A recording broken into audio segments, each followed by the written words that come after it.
অনেক দিন যাবত কোথাও যাওয়া হয়নি, সিদ্ধান্ত নিলাম 108 শিব মন্দির যাব।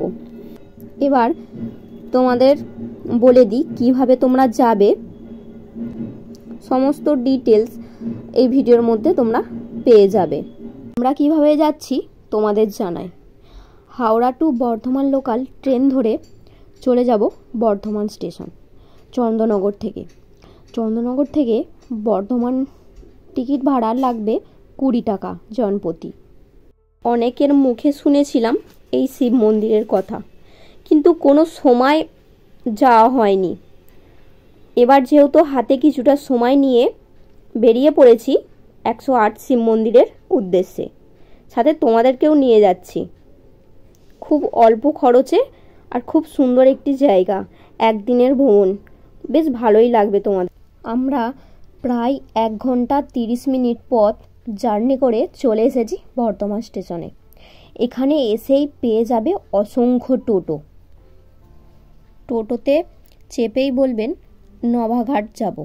নবাঘাট 108 শিব মন্দির, তো ভাড়া নেবে জনপ্রতি 20 টাকা করে। ফাইনালি 108 শিব মন্দিরে চলে এসেছি। এটা হচ্ছে মন্দিরের প্রবেশ পথ।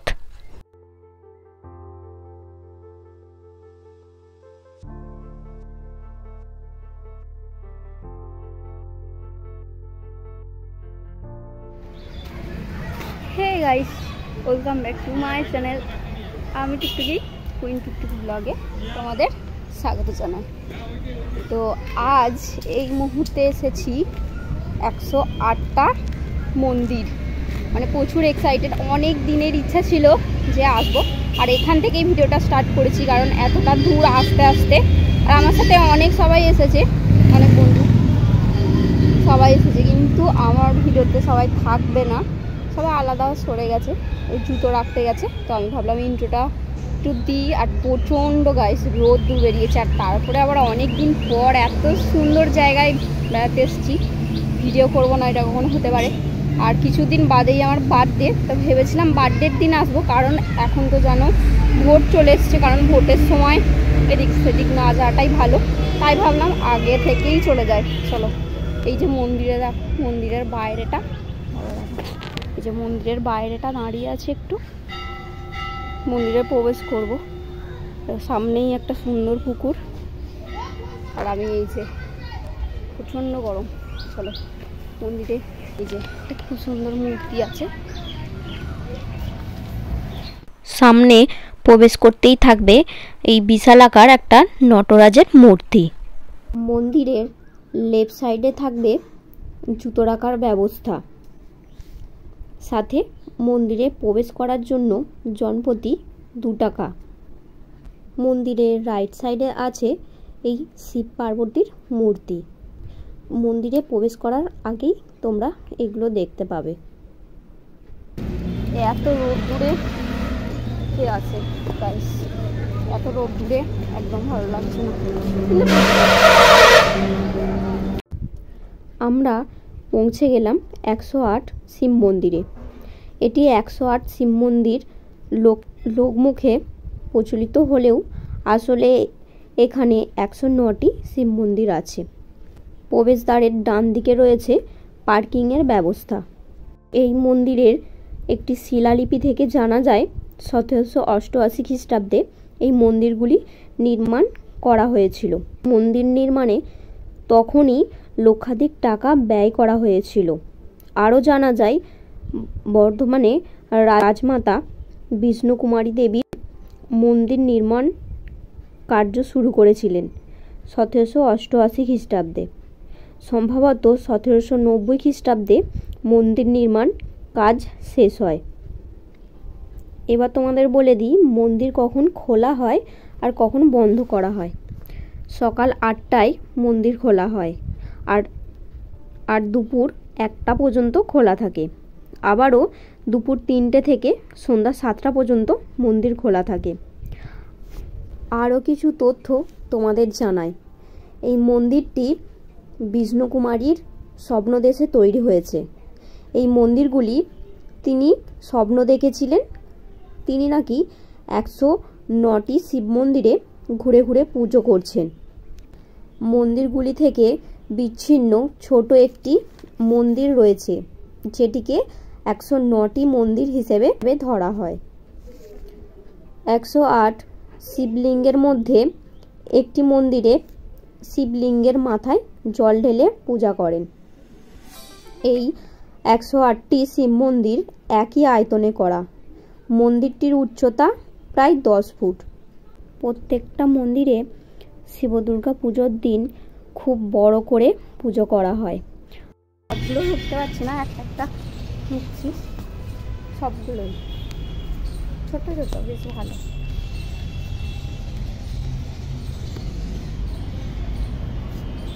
এটা বলি, এই যে একটা সেই ভোলানাথ জল পড়ছে নিচে।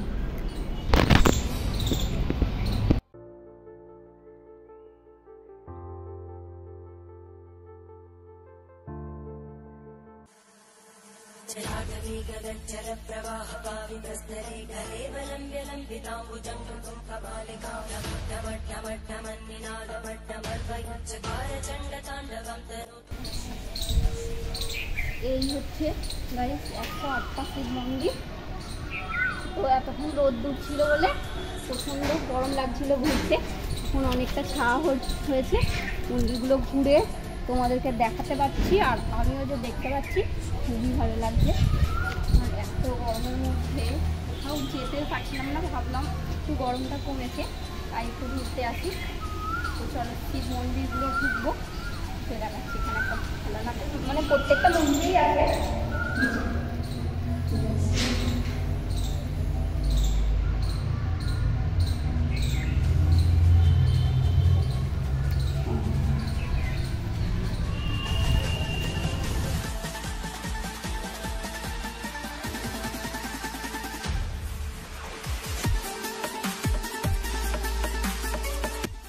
প্রত্যেকটা শিবলিঙ্গ কুষ্টি পাথরের তৈরি।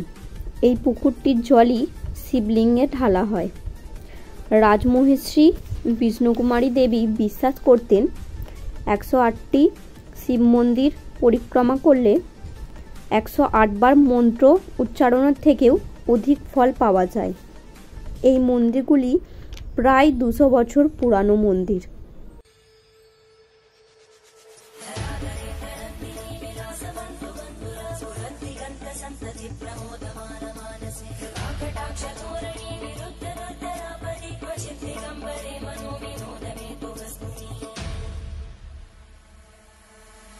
প্রত্যেকটা মন্দিরে প্রবেশ করতে না পারলেও কিছু কিছু মন্দিরগুলো প্রবেশ করে অবশ্যই দেখেছি।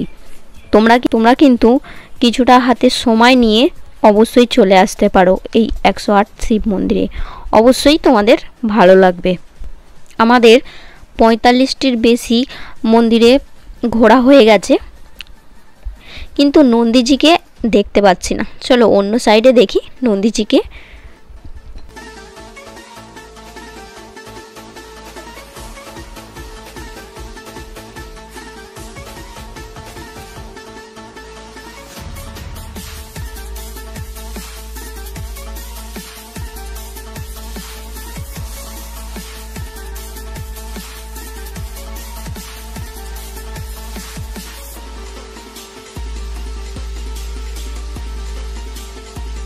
অবশেষে অনেক ঘোরার পর নন্দীজিকে দেখতে পেয়েছি।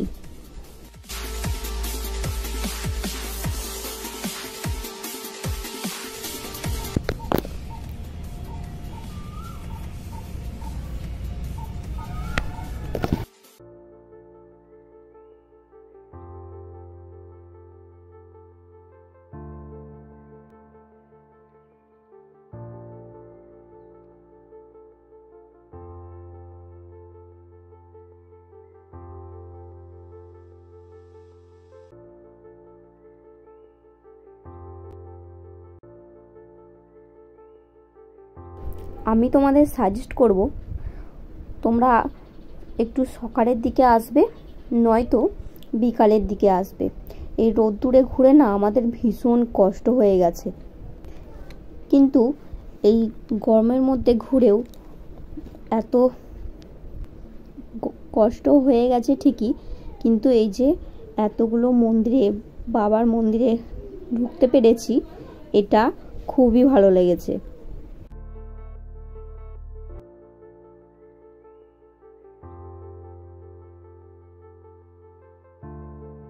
আমাদের ফাইনালি ভোলা বাবার মন্দির পরিক্রমা হয়ে গেছে।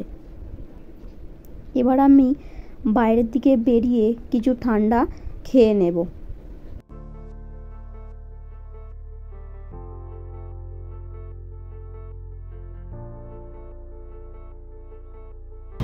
অবশেষে আমাদের মন্দির ঘোরা হয়ে গেছে। আর এত গাড়ির আওয়াজ, গার্ডেনে দাঁড়িয়ে আছি, এই যে তখন দেখালাম।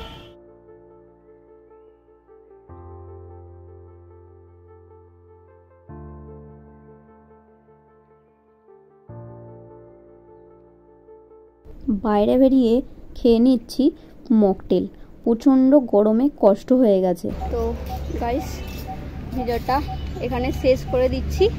যদি তোমাদের ভালো লাগে একটা লাইক, কমেন্ট, শেয়ার আর সাবস্ক্রাইব করতে কিন্তু একদম ভুলবে না। গরমের এতে কেমন হয়ে যাচ্ছে, আমার গরমকালটা একদমই ভালো লাগে না। এই কয়েকটা দিন যা কষ্ট করে কাটিয়েছি গাইস, দেখবে এতে আসলে মনটা এমনি ভালো হয়ে যায়। আর আজকে এমনিতে শরীরটা খারাপও যাচ্ছিলো ভীষণভাবে, তো আসার কথাই ছিল না। এখানে শেষ করছি, নেক্সট কোনো ভিডিওতে আবার একটা জায়গায় যাওয়ার ইচ্ছা আছে, এখান থেকে কাছেই, তো ওখানে আবার নতুন করে ভিডিও স্টার্ট করবো। তো এখানে ভিডিওটা শেষ করে দিচ্ছি।